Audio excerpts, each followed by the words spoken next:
What's up, the internet? It's me, it's Kyle. I'm back. We're back.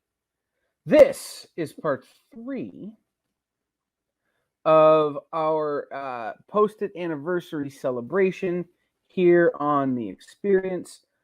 We are joined now by a person who I always am excited to talk to because I really do love reading his book. So I always want him to tell me stuff.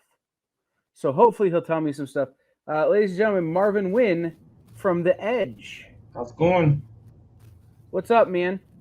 What's going on? It's a beautiful day here in Pittsburgh. No rain yet. Well, it rains every day here, so, you know. Well, so I'm just a few hours east of you, or west of you. Yeah. And looking out the window, I don't see any headed your direction. That's not to say it won't happen. Yeah. Because we've got like these big lakes and rivers that cause it. Right. But at the moment, it's not like there's any preparing. Cool. So, first of all, can you give everyone... The Edge is my favorite book from Second Sight. Appreciate that. I love kind of your take on the superhero kind of story. Mm-hmm. So, can you give everybody the pitch on what The Edge is? Sure. And the story there? Yep. So The Edge is a drug that gives special abilities at the cost of your life. So our story starts with the character Revenant, who has been dosed with The Edge, knows the secrets of The Edge, but he's not going to tell anybody because I consider him to just be a jerk. So he's a former assassin for the government who goes rogue out into the world. And they're not really concerned with him telling people. They're more worried about someone capturing him and getting a sample of his blood. So what they do, they send a strike team after him to take him out or to bring him back in. And then one thing that we do with this book is we don't tell you who the bad guy is. We don't tell you who the good guys are. We kind of let you figure out what's going on because there's lots of shades of gray, and a lot of the characters are going to do things that might not be above board because it's all about survival. See, I always kind of look at Revenant as I don't want to call him an anti-hero. Yeah. But kind of that he's not a great guy, Mm-hmm. but also like he has reasons for not being a great guy that totally would make sense to not be a great guy. Right. Like, I mean, if it was wrestling, he would be a tweener. He'd be the guy that's on the fence. Mm-hmm. But I like it. I like it that people really like the character. He's just not a good person. And I mean, later on, we're going to show you why he's not a good person. We're going to dive like later on in the book, we're going to dive more into his backstory and show you some of the dastardly things he's done. But at this point in time, you're trying to kind of like see why he's so frustrated and wants loose out into the world. But at the same time, you're like, God, that guy sucks. Yeah, no, that's the part I'm waiting for the turn because I've read a lot of comics and we've talked before and you kind of told me this that it's coming and I'm waiting for that turn so I can be like, okay, now I get to find another character in this awesome story to root for. But so don't get comfortable with that character because we might turn them too. So right, no, that's why I love this concept. Right, is it's somebody you start to feel might be a little heroic or might be a good guy could just very quickly snap and be on the other side of it, and it gives you almost a Doctor Whovian ability to extend the story, right? Right, because you never know who's on whose side or who's going to flip sides or like, is that person really with me? I mean, we might have the same goals, but where they're going maybe not be where I'm going. We might be in the same car going to the same trip, but I want to go over here and they want to go over here. So you never know. Right. Like even the people on the strike team, you don't know who they are. It's just this team that was just thrown together and put into a situation where, all right, go get this guy. Right. So what led you to becoming a creative? I always point to the image revolution as something that really piqued my interest back in the 90s because it was the thing that showed me and a lot of people that I've talked to from around that time, like Alfred Page and a few other people, where you didn't realize that there were things outside of Marvel and DC. Most of the comics I purchased were on a spinner rack, and that was most of what was on there. It was Marvel, DC. It might have been a few Dark Horse books, maybe some Kamiko, but everything was Marvel, DC. It was all your Spider-Mans and your Captain America, your Avengers, your Justice League, your Superman, your Batman. And when those guys formed Image, it was a wake-up call to say that, hey, you can do this. You can go out into this world and do your own thing. You don't have to be beholden to the bigger companies on the story that you want to tell. And so how did that help bring you into the idea of making your own comics? Well, I mean, I saw Did you always want to make comics? I would probably not. I don't think that. I mean, I I was more into animation, so I was more G.I. Joe, Robotech kind of person. And then I was introduced to comics from G.I. Joe. So it was G.I. Joe, and then they showed the commercials, because G.I. Joe was the only comic book that had a commercial. And you would see that, oh, join the action, continue the action with G.I. Joe. And then I started reading G.I. Joe, and G.I. Joe led into Avengers, into X-Men and the Justice League and things like that. And it was just the visualization, because at times I wanted to do novels, but then it was just the being able to visualize what these characters were doing, and also have the story behind it, which really was interesting to me, and wanted to go into comics. Do you remember your first local comic shop interaction? Like, what was the name of the shop? Do you know, is it still there? Yep. The stores, it's not in the same location it was in. Well, it is and it isn't. So it's Phantom the Attic in our what's called our area called Oakland, which is pretty much our big business and school district. That's where University of Pittsburgh is. And that was my first time being in a comic shop. I didn't know comic shops existed back when I first started reading comics. Because, it was spinner racks for me. Spinner racks at the Five and Dime, Murphy's, and then the spinner rack at the local grocery store, Giant Eagle. So when I was introduced to comic stores, now it was a whole new world of back issues. So it was just getting new issues off the spinner rack or off the newsstand. And all of a sudden, I can go backwards in time and get books. And then you start filtering through and like, oh, well, this book is like this book, so let me check this one out too. And then it just blossoms from there once you have a place where you can not only see the new stuff, but old stuff and get trade paperbacks and things like that, just to open that entire world to you of going all the way back to a #1 issue of something that came out 30, 40 years ago. So how I'm trying to figure out how to phrase this question without like leading you to the answer, I guess. Okay. You mentioned G.I. Joe. Mm-hmm. G.I. Joe is a story that in a lot of ways had, looking at it now through today's lens, has some similar traits to the Edge in terms of G.I. Joe aren't always the best guys. Yeah. Cobra is not always entirely wrong. Right. I mean, mostly wrong, but not always entirely wrong. Right. How do you see those influences coming through in your work today? I think it's a lot that, like you said, that it's the humanity of the character that we're really trying to put forward in the book, is that you're not always going to make the right decision in any situation, because we're not perfect. We're not perfect beings. And sometimes you're going to make a decision that not only hurts other people, but may hurt yourself. But is it the decision you're making to get to that goal that you want to get to? Is it right or wrong? I mean, it's always right from your perspective. Like you think about it like a character called like Cobra Commander.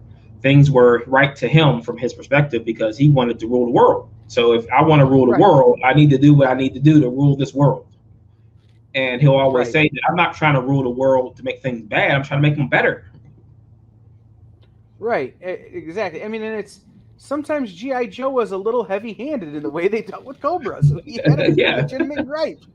Like, I'm not trying to be a Cobra apologist here. I'm just trying to say that sometimes G.I. Joe maybe shot a few more times than they needed to. Or, But no. blew up a few things. I mean, but you have to think about it. Like, you have to think of all these planes they're shooting down over populated areas, and eventually one of those planes, and it happened in the show. If you remember, plane crash landed next to a person's house, and then they had to do a rescue mission to save that person.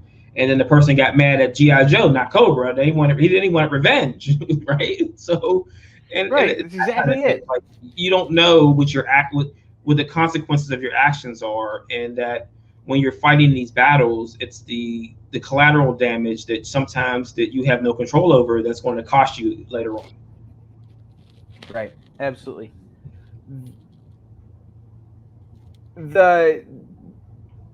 We kind of have already touched on it in terms of it can go on for a while. Mm-hmm. How far out do you have the Edge planned? Is there a level of? Go ahead. I think that when Mark and I were first working on it, we originally thought 25 issues is how far we would go. And we kept coming up with so many ideas for where the story could go, and it just kept compounding itself. So the one thing that we always say is that the story is about escalation, and how, like you were saying, consequences always going to be the stead of the story. And you can't stop if there's always consequences to something that's happening. So you're expanding the universe out in all four directions, and there's always going to be that one thing that you had touched on. I think we're going to try to touch on it. So we're looking right now at just going as long as people are interested. I mean, we're having a lot of fun doing the story. From what I'm hearing from a lot of people, yourself included, is that you're enjoying it. So I don't want to just cut you off and say that, oh, we're done, and move on to something else, because we're just having so much fun with these characters. And we just see so much stuff. And like when I talk to Mark and he sends me new art and he's like, oh, let's try this, or let's do this uniform, or let's see what happens if we do this. And it just gets the wheels turning in my head to say that, yeah, let's do that and see what happens. So do you have a project that you're like, do you have another project that you're thinking about or that you're working on? So we've got about 2 or 3 other things that we've talked about that we want to do. One of them is something that will directly come from the Edge. Another one is a horror book, and then there's another one we want to do about time travel. So there's things on the burners, but I mean, like I said, that I don't like splitting focus. So sure. I'm doing Edge maybe 5 days a week, and then doing little bits and pieces of the other stuff like 1 or 2 days a week. I like that. I like that I like the idea of not splitting focus, but I like the idea of just kind of carving out some time to be like, we got these other things I'm working on, so when they're ready, we'll go, you know? Yeah. How is that balance for you in terms of, are you I have to write X number of words a day kind of guy, or are you I write what comes to me, or what does your workflow look like? Most of the time it's time. So I'll give myself a set amount of time every day to either do some promotion, do some writing, taking some notes, talk to Mark, talk to the guys at Second Sight, talked with my writers group and things like that, just to make sure that I'm spending some time not goofing off and playing video games or something when I should be doing that kind of stuff. So I put myself on a timer and say that at this time block, at this day, I have to be doing this, or I put myself in like a timeout where I say that, okay, since I didn't do this, I can't play a video game today. I have to punish myself to make sure I do what I'm supposed to do. I have an ADHD diagnosis, and it's the same for me. It's like, if my brain can find something else to do other than the thing that I absolutely have to do, I'm going to do that other thing. Yeah. So, one of the things that I've done recently is I've stopped listening to digital music.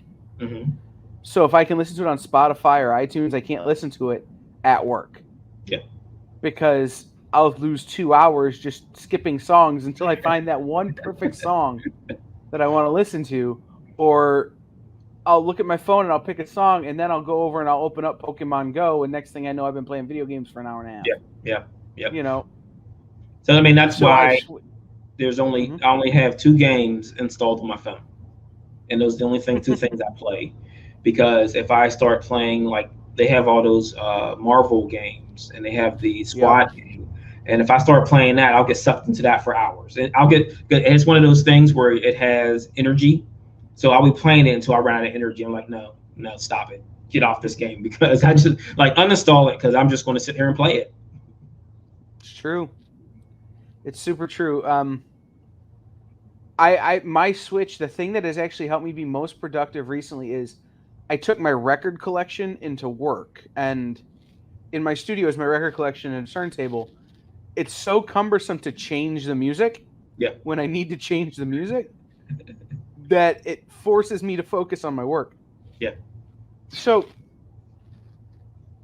as a self-driven kind of creator, you have to do all of the stuff. Like, you write the book, you market the book, and I'm sure, and Second Sight certainly helps. Yes. But you are still the frontline guy on it. Yeah. I mean, no, sorry, go ahead. Go ahead. No, absolutely. No, ask your question, and then I'll jump in. Well, I was going to say, what are some of the things that you've been doing and that you've seen work for you? So last year, I took it upon myself to create a contact list, which contains nearly 2,000 stores in the United States and about 150 international. So what I did was I gave that away freely to anyone who wanted it. And it has contact persons, email addresses, phone numbers, where the store is located. So what I did was I just freely contacted every store that I could possibly contact. So that's either email and phone call, and gave them my entire spiel on the edge, where things are going, what's coming up. And there was a very, very good response back from the stores on saying that, oh man, I'm so glad you contacted me. Going through that catalog, it's so huge that I would have missed the book. And it gave me so much more motivation to do those things. Like every book release now, I'm contacting stores. And now that we've gone monthly, it's almost 3 weeks after the one book is there, I'm doing this all over again. And it's become such a routine. And I've gotten to the point where I've made really good contacts with that. So now I can do mailers, because generally you don't want to mail anything to a shop if they don't know it's coming. Because it's not going to reach the person that you want it to reach. It's probably going to end up, oh, I opened this, what is this, in the trash. So now that they know these things are coming, it helps a lot to do marketing in the store so that the customers know what's coming up from the edge and also from Second Sight, because we're not only displaying our stuff, but the logo and information about the company itself. Right. I love that initiative. I talked to David Pepos yesterday, and when I had my retail location and he had Spencer and Locke Volume 1 out, he sent out an email. Mm-hmm. And it was, retailers get a lot of emails from creators. And usually it's just, hey, here's my book, buy some.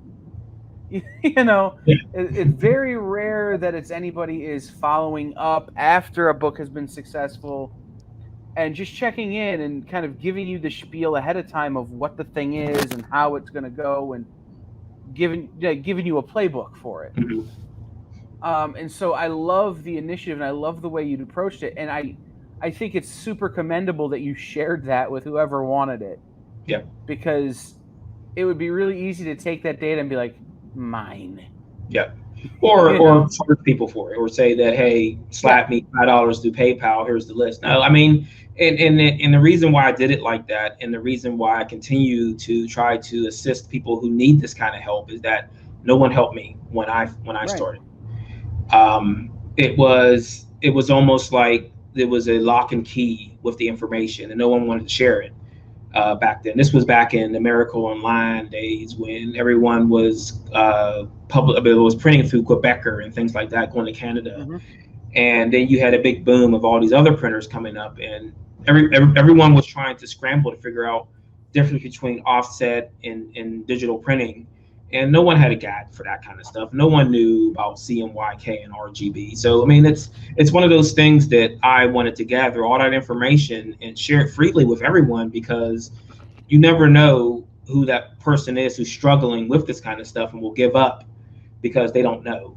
And you don't Right. like, you want as many people in the pool as you can get in there. You don't want people to quit because they can't figure out how to do that one little small thing that is stopping them from getting their book done. Right. Absolutely. I think, like I said, I think it's so commendable for sharing that and for taking that initiative, because you're right. It's not like there's a book you can go buy Mm-hmm. that tells you, okay, this is who you call for printing. This is what your color, your color breakdowns need to be. This is what your bleeds need to be. This is what your, format, and like, I think that's so commendable. How has working with Second Sight helped and influenced the way you approach marketing and then selling the book, like as a creator? Well, I think those guys, Bradley, Marcus, and Spike, have been like really instrumental and a great inspiration for me on how they were doing their things even before becoming the Second Sight. And they've been a big help to me in getting information out to, not to the stores and all that, but also to the printer and also to Diamond itself. I mean, I really thankful for them with getting the book into Diamond, because I felt like that we reached a plateau with reach before we joined Second Sight. We were getting places, but it wasn't enough, and it felt like that we were spinning our wheels in the mud. And honestly, with trying to reach out, because a lot of stores, when I contacted them previously before being down, they were like, "Oh, yeah, it looks good, but you're not in Diamond." Or, "When you're in Diamond, contact us." And it gave me great satisfaction to reach out back to those stores and say, "Hey, we're in Diamond. How many are you ordering?" Mm-hmm. So I mean, it's just those little things that, because we do have a group chat, and those little things where we go back and forth on things, or people are showing what they have coming up and what the cons are happening, just to help motivate me and say, "Hey, maybe I'll try something like that," or maybe they'll see something that I'm doing and say, "Oh, that looks like a good idea. Let's do that." Yeah, I know there are a lot of stores who are hesitant to take a shot on an indie if they're Mm-hmm. not in Diamond, because the amount of time it takes for that store to, solicit that book to its customers, market that book to its customers, Mm-hmm. the amount of rack space it takes, and getting in Diamond is sort of proof of concept. You don't make it to Diamond if you're not going to, Yeah. if the book's not going to pan out. Right. So, or very seldom is that the case, I suppose. It has happened. Yes. How what's it like to know that retailers are seeing your book in the catalog and ordering it, and that people are buying? Like, I've never asked this question of a creator before, Mm-hmm. but what does that feel like to you, like emotionally? I would say that it was one of the best feelings I've ever had doing comics, I want to say. But besides that, the first time holding the book in your hands, the second most is having someone contact you out of the blue and saying how much they love your book, or to be on streams like this, and people are in the comments saying, "Man, I love the edge. I love the edge." And just that feeling that someone cares about something that I created and think it's good. Mm-hmm. I'll tell people that it's good, but that doesn't mean anything coming from me. I'm biased. But to have other people who don't know you just say, "Hey, man, I really love this book. I can't wait for the next issue." And then once they get to the next issue, they're like, "Oh man, I can't wait to see what Revenant does to these guys." People, they love Revenant. They love that guy. Right. And it's just so much appreciation for the community and how they embrace me in this book as we've gone along. And they keep trying to get me to talk Mark into coming onto streams, and I'm working on it. Eventually, one day I'll talk him into coming on to one of these streams and sitting down and having a talk with us, and hopefully bring the rest of the team on too, so we can all have a panel discussion on how great the Edge is. Right. Or a panel discussion on how much work the Edge is and why it's paying off. Right. What are your plans like going forward? Like, we've just come through this really weird year. Yeah. For everybody. Mm-hmm. How did that affect the Edge? How did that affect your publication schedule? Yeah. And then how are you planning going forward? Have you done any conventions this year? Are you doing any more later? Yes. So we've done 4 conventions this year, including Terrificon. So we went up to Massachusetts for Terrificon. We've done 3 in Pittsburgh and then Terrificon, and we've got cons coming up for the rest of the year too. Also, next year, I mean, I'm hitting the road next year, so I'm doing Free Comic Book Day at Empire Comics next year. I'm doing MegaCon next year, hoping to do C2E2 next year, and a few others. So I mean, I'm not only are we finishing out this year strong, hopefully, if nothing else comes along, but next year will be good for us too. But as to answer your question about what 2020 almost killed the Edge, I'll say that. Because like I tell people is that we were on issue 10, publishing on our own. And we were getting ready to do a release party at the New Dimension. They're one of the biggest comic shop in Pennsylvania. They have 6 stores, I believe. We were getting ready to do a release party at the local store here in the waterfront. And the manager of the store called me and said, "We can't have people in the store. We have to cancel your release." So I actually had copies of issue 10 that we were getting ready to release, and I couldn't do it because it was panic mode, and I felt people were losing their jobs, that people were worried about what's going to happen next, and I didn't feel it was right for me to release a new issue. So I'm sitting there and I'm thinking, this could be it. I was getting ready to send Mark an email saying that we're probably done. I mean, we probably should just pull the plug now, wait a little while, release issue 10 and call it a day. And then I end up talking to Spike Jarrell, the submissions manager from Second Sight, and he said that why don't submit the book. So I ended up submitting, and they accepted it, and it gave me new life because we actually had a brand new version of issue 1 that was redrawn and recolored that we were just sitting on. That I was trying to figure out what to do with it. We were originally going to take it and put it into a new trade, but like, just go ahead and re-release it, issue 1 again, get it bouncing, because now it's a brand new audience. So we can't just go, here's issue 10, good luck finding the other books that were published other places or published through us. But I mean, it was I would say that as bad as 2020 was, it was almost a blessing in disguise somewhat for us, because it gave us brand new life with this book. And as for where we're going, we're planning to do something really special once issue 4 is out. I'll talk about that later. I don't want to reveal that just yet. But what I am going to be doing is something I'm calling From Script to Store, where I'm going to go over the whole entire process from beginning to end of getting a book from the script into a store.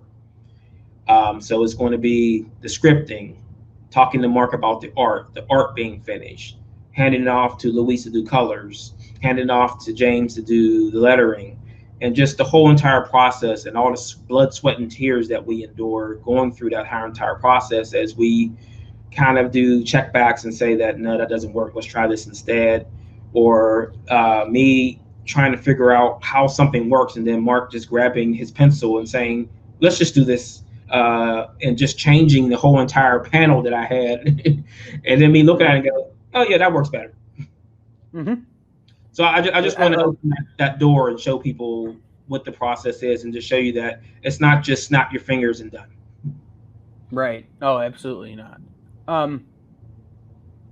What conventions do you have booked out for the rest of the year? Just if people are going out and they're doing them this year, where can people see you? We've got this coming weekend, we're doing Memento Con, that's in downtown Pittsburgh. In October, we're doing Three Rivers Comic Con again. That is that'll be outside down in the waterfront in Homestead. We've got Steel City again in December. That's in Monroeville here in Pittsburgh. We've got a small press one in Ohio. I forget the name of it at the moment. And there's a show that I'll see you with that show. That's yeah. I'm gonna blank on the name of it too now. Yeah. We'll put it in the description later. Yeah, absolutely. And we've got another one in Massachusetts, and we'll see what happens with that one. That's in November. So, it's always weather permitting for things like that, but we'll see how things go. But like we've got, I think that's 5 more shows from now until December. That's cool. Like I think that's a good schedule, and we're just gonna hope that everything happens. I'd hate to see another shutdown. I'd hate to see more cons get canceled. Well, Herrenberg's in the chat. It's space. Yes, thank you. So Herrenberg and I, we do cons together, and he does a live action female-led superhero series called Herrenberg, which I do second camera, and I'm a character on the show. I get beat up a lot by females because they have powers and I don't have any powers, so I get beat up a lot. But it's a lot of fun. I mean, it's something different that I've never thought I would do, and being an actor, air quotes, on the show, and it's just so much fun. He also has a comic series, 2 issues out of Herrenberg. So I mean, and that's just a testament to just trying different things and just seeing what's fun. I'm like, it's fun. It's just fun doing things. Yeah. Absolutely. And Herrenberg, I wasn't gonna do this on air. I know you hit us up to be on this thing, and we're working it out. This event got a little jumbled around. I've had some health stuff happen, so we kept it a little smaller. Don Wynn is in the comments. Hey, Don. I am, but so back on track here with the important stuff, which is the Edge and comics. Yeah. Not our inability to remember the names of things or. If you could only work on one project that you've got kind of in your wheel, in your quiver right now, I guess is the word I'm going to use. Like, if you only had one arrow left in your quiver, which project would it be? I mean, it have to be the Edge. I mean, it's I would say it's my baby. It's something that I've been working on since like in the early 90s, and it's something that's always going to be in the back of my head, and something that I'm going to want to cherish and keep really close to the vest on, and make sure that it's taken care of and fed properly. Cool. I ask everybody some questions that they can't possibly be prepared for. Yes. And so I'm going to ask the first one now. If you were on a desert island or trapped in traffic, because I know how traffic in Pittsburgh is, and you could only listen to one record for the rest of time, what would it be? That would be Michael Jackson's "Beat It." All right. The "Beat It" album is amazing album. I mean, it's just so many good songs came out of that album, and it's such an amazing accomplishment to have so many hits off of one album. It's just incredible. It's true. I have a Quincy Jones tattoo, and that is maybe Quincy's finest masterwork. Is that right? Yes. Yeah. As a producer. So, but we'll go back to the desert island. If you could only read one book for the rest of time, what would it be? So I think my favorite comic book has always been probably X-Men, because of the diversity of the different types of characters that the book has. And probably my favorite storyline from the X-Men was Fall of the Mutants. Just because of one scene where Angel was harpooned against the wall through his wings.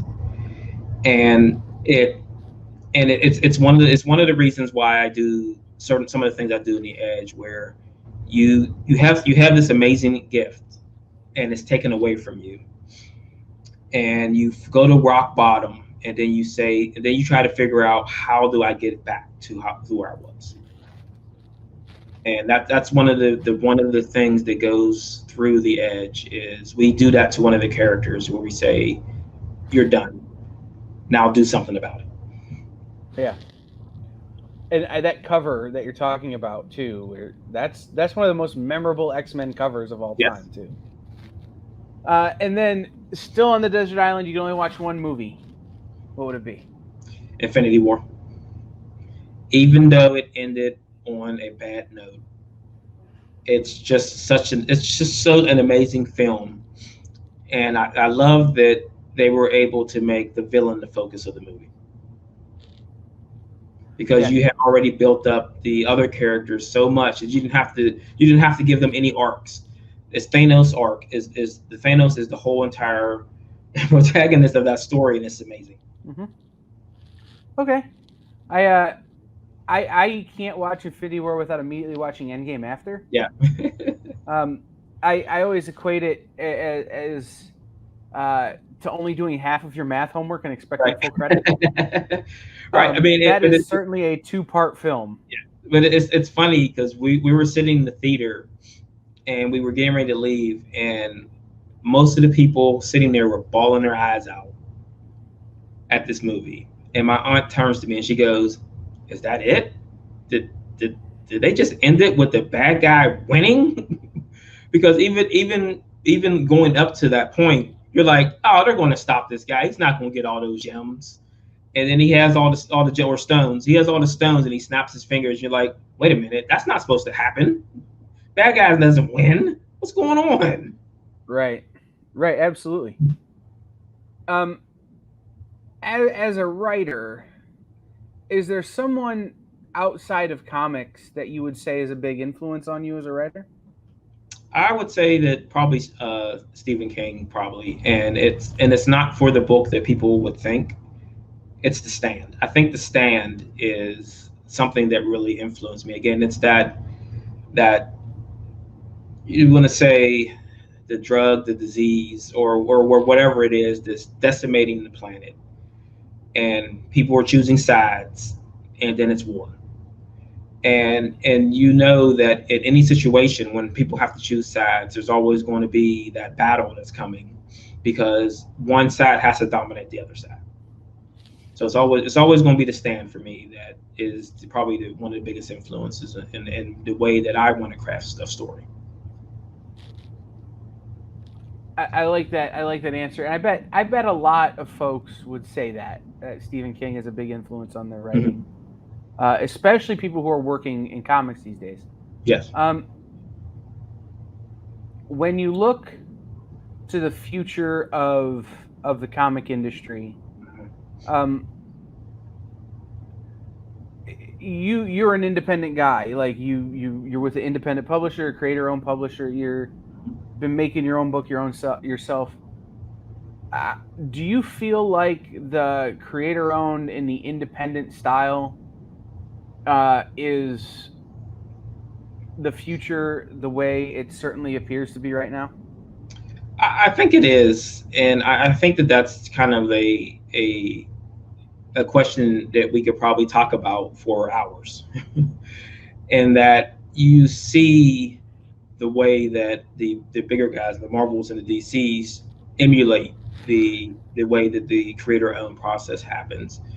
But at the same time, you're still dealing with billion-dollar IPs that you only can take things so far before they pull the reins and say you can't do that because we need this character to sell this movie. But this is why even at DC they form what is called Black Label for that kind of stuff. And I would think that Marvel is right there in that. Well, they did in the past. They had their Icon. I think it was Icon before. Yeah. And I think Marvel Edge. They had Marvel Knights. Yeah. And I think that's where you need to position yourself, is that you can have your big IPs that are selling your movies, but you need to have those stories where someone who doesn't want to dig into 60 years worth of data to try to figure out why Spider-Man made this decision this week because of something that happened 60 years ago. You can't handcuff people like that, where they have to go and try to find that story or try to figure out where this other character came from. You need to be able to have balance in those stories to be able to tell it in a way that you can bring in that new audience. And at the end of the day, people are going into those comic shops for Marvel and DC, and then discovering those other books that are on the shelves. So you have to have those Marvel and DCs in those stores just to get people in there, because you're seeing a Spider-Man movie. There's no Edge movie yet. Maybe there will be, but Spider-Man is going to get someone to the shop so they can find the Edge. It's true. Okay, if there was an Edge movie, who would play the Revenant? That's a good question. I mean, I've never done fantasy casting for the Edge before, because it's something that I try to keep on the back of my mind, so it doesn't interfere with when we're writing a story. And I say we try to avoid the, hey, make them look like this person. Okay, what type of actor? Like, so I mean, would you like to see it played by a type A kind of leading man, or do you think the Revenant is more of a undiscovered kind of commodity type actor? Like, yeah, I know you do some acting, so you know what I'm getting at. Right. I would think a like you said, a type B, someone who is not big in the limelight yet. Maybe someone from a TV series that is trying to get into that mold. Someone who hasn't done a lot of stuff. I mean, because you want the Revenant to stand out and not just be like you look at a Fassbender, and he's in so many movies that doesn't it kind of take you out of the movie? So, oh, here comes Magneto. I have that with other people for sure. It's or for instance, when you know somebody from a comedy, and all of a sudden they're in a drama, it's, oh hey, why is Bill Murray from Ghostbusters in this serious movie right now? Right. So I'll give you a perfect example of that. Do you remember the show, the Jimmy Fox show? Oh yeah. Do you remember the nerd character Braxton? Vaguely. Yeah, the guy who was the goofy guy who worked in the hotel. He was in the movie where he played a gangster, and you're watching the movie like, come on, man, that's the nerd from Jimmy Fox. He's not no gangster. Well, I'll give you a prime example. I have a hard time with Jordan Peele being serious, because in my mind, it's always the guy at the end of the substitute teacher bit. You know what I mean? Like, it's just because that was, that, or, the guy from the East-West Shrine Game football player names bit. Like, he's so forever tied to Keegan-Michael Key in my brain that whenever those guys go do something serious, it's like this, nope, can't do it. Yeah, like when the Twilight Zone, you're like, no, man, say something funny. Right. And conversely, when somebody who's like a serious actor shows up in a funny role, Robert De Niro in Meet the Parents. Yeah. Like, I'm like, I'm struggling here. So I get you, man. Like, it's, that's why, like, I think I like the idea of not fantasy casting because it keeps you from changing the process of creation. Right. But I love the idea of typing. What type would we like to play? So,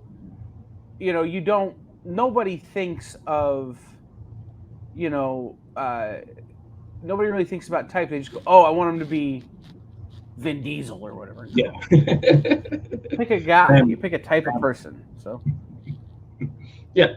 So like you said, it's the type B. It's that guy who's just trying to make it. Not someone who just showed up at the coffee shop in Hollywood trying to get into those roles, but just that guy who's been on a few TV shows or has been a bit player in a movie that needs that breakout. Somebody like that. I like that. So we've got a few minutes left here. Where it's been on screen at the Edge comic. Yes. But where can people find you? Where can they buy the Edge directly from you if they can't get it at their local shop? how can they support you as a creator? Right. So you said like it's at the Edge Comic. That is my link to my Instagram. I am on Twitter at Marvin Nguyen because someone has the at the Edge Comic and it's been sitting on it for a long time. On Facebook, it is at the Edge Comic. So if you want to purchase the Edge, I have an Eswood store where I have the exclusives that are coming out. I believe it is the address to that. I can tell you. Well, in just a second, so you guys know, in the comments on the video, wherever you're at, there will be a link to Marvin's link tree. Oh, yeah. Which will take you to all the places. So yeah, I on that and go to all the places.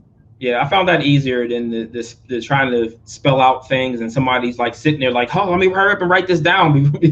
Go back on the video. Is to make that link tree and then just have people click the link tree because that'll be the easiest way to get to where you want to go.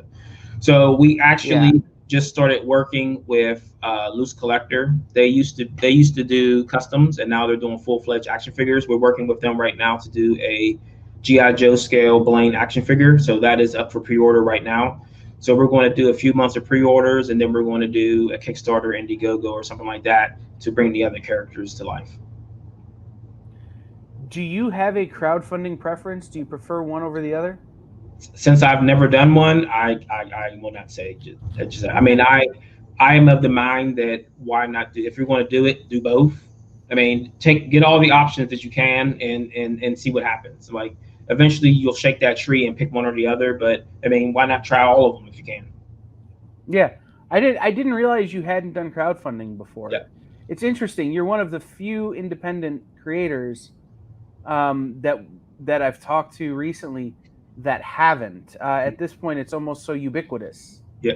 I mean, we want to do one, but I didn't feel like it was always the right time because like my friends are doing one, so I didn't want to like pull any stats away from them or anything like that. So I mean, it has to be a coordinated attack to me, and we're going to do one, I believe, for the trade, but it's going to have to be something special because we can't crowdfund something that's going to be in stores. So it has to be different cover, more pages or whatever. So we're going to do one. It's just going to be, it has to be something that we build up to, and it has to be something special. I just don't want to do like crowdfund every issue or anything like that. Not saying there's nothing wrong with that. It's just the way that we think about when we do the book. Right. As a retailer, I can tell you one of the things that I like when people crowdfund their books, especially their trades, is if I can get them signed. Yeah. Because I can't get them signed from Diamond. Yeah. So I sign anything if people ask. Like they come up to us. We have people come up to us during con because we were at Steel City Con. They have a lot of celebrities in the back room, and it's $60 to sign this. I think somebody was charging like $200 to sign a pop or something like that. So they came up to the table. They were like, "How much do you charge to sign?" Like, charge? I'll sign for free. I'll sign anything you want. I'm not going to charge you to sign anything. Yeah, no, like I said, I always loved it. I back a lot of Kickstarters at the retailer level, literally just for signed book plates or signed copies, because now that's something that I can give to my customers at cover price. That's a benefit to them. That's a bonus to them. So, and it helps the book get funded and kickstarted, and then I go back and I order my inventory through Diamond for the long term. Yeah. And it works out really nicely. When Jenna has been asking everybody a question that they can't be possibly prepared for, and I'm going to modify it because when she asks it, it's funny. When I ask it, it's weird. If you could only eat one type of dessert for the rest of your life, what would it be? That would be apple peach cobbler, and I will say that since it had to be made by my grandmother. My grandmother's no longer with us. I probably won't ever have dessert. So it's my favorite thing in the world, and I haven't had it in years, and it feels bad because it was so good, but it is. Right. Well, but it's because it's made by grandma. Like My grandma can make a cake mix from a box, and it tastes better than if anybody else makes the same cake, makes the exact same way. Because she puts grandma's seasonings in it. That's why. Right. Exactly. Grandma pancakes are always better than other people's pancakes. I don't understand it. So, if you could give one piece of advice to a creator that's out there watching right now, you've been working on the edge a long time. You've pushed it for yourself for a long time. Now you're with a publisher and you're kind of restarting it and giving it a second. I'm going to call it a second life, but it's really you're just giving it a recharge. Yeah. What piece of advice would you give to that guy out there who's still slugging away and doesn't feel like they're making it? Yeah, I would say stay the course, and you're going to fall a lot. And I fell a lot in the beginning when I was first, because like I was saying is that I had no help, and I stumbled and I tripped and I fell and I got up and I dusted myself off. And the best piece of advice that I was ever given and I will give is that it's not how many times you fall down, it's how many times you get up. And as long as you're standing on your feet, you can still accomplish your goals. So even if you fall a few times, don't give up on the thing, because you never know. I'm like, it could take years. And a lot of people will tell you that it's not an overnight thing. It could take 10, 15, 20 years, but eventually you'll get that breakthrough, and you'll think back and you'll think that, man, I'm really glad I kept getting up and getting all that dirt and dust off of me, because now I'm here and now I can enjoy it. Awesome.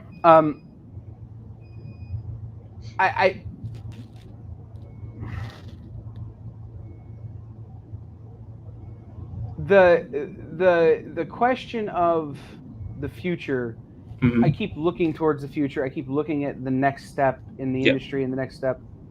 So how are you preparing and adapting for, you said you had a big thing coming out for issue 4, and I'm not going to ask you to say any more because you want to, keep that under your hat. Right. Surprise people. But how are you preparing and adapting for such an uncertain future right now? Yeah, I think that your best bet as a creator is to get those email lists on point. Get those newsletters on point. You need to be able to communicate with your customers, because, like I said, that there's not a lot of space for advertising in your local stores. So they're going to put up your Marvel and DC posters. So you need a line to your customers to make sure. So at the cons, it's like, sign up for my mailing list, sign up for my mailing list, sign up for my mailing list. I'm putting business cards. Whenever I send packages to stores, I'm putting business cards in it. Please hand these out to your customers. We're going to do it. Like I said, we're going to do a mailing campaign pretty soon for issue 5, where we're going to give enough for them to give to their customers.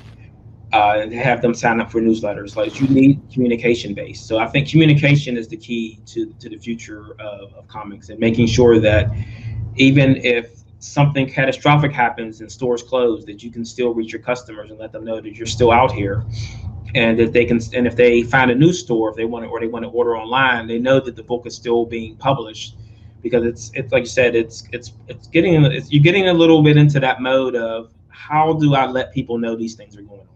And that email list is a powerful tool. I like that. And I have to send you my official The Experience email. Make sure I'm on that list for doing stuff like this. Yep. One more time, we just got a minute left. The Edge Comic on all the socials. The link tree is in the description.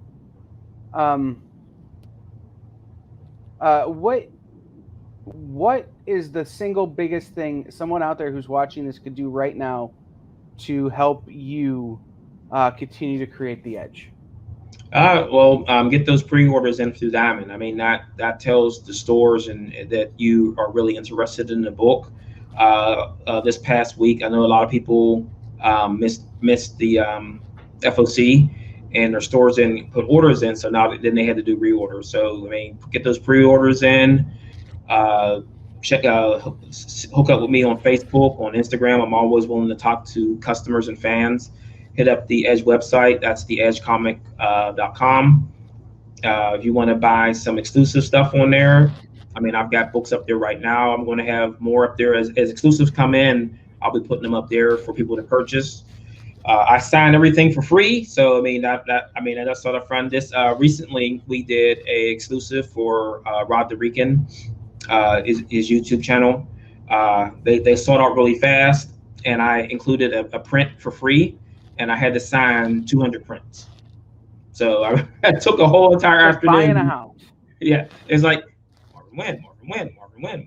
It's just like, okay, now the hand. I had to do like this before I did it to make sure the hand was strong, so I could do 200. So like, I'm not afraid to do 400 if I have to. No, but it's in those moments where you wish your mom had named you Ed, right?